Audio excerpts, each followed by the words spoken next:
mo lang alam ako yung nasaktan o baka sakali. Ang susunod na programa ay rated PG. Ito ay nangangailangan ng patnubay at gabay ng magulang para sa mga batang manonood. Dito sa Papa Dudut Stories, ikaw ay hindi nag-iisa.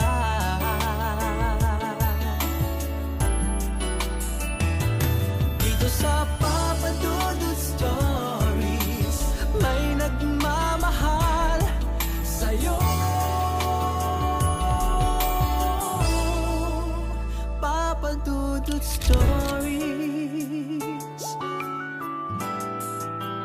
Papa Dudut Stories. Dear Papa Dudut, sa lahat po ng mga nakatutok ngayon, huwag kalimutan na mag-like, mag-share at mag-subscribe.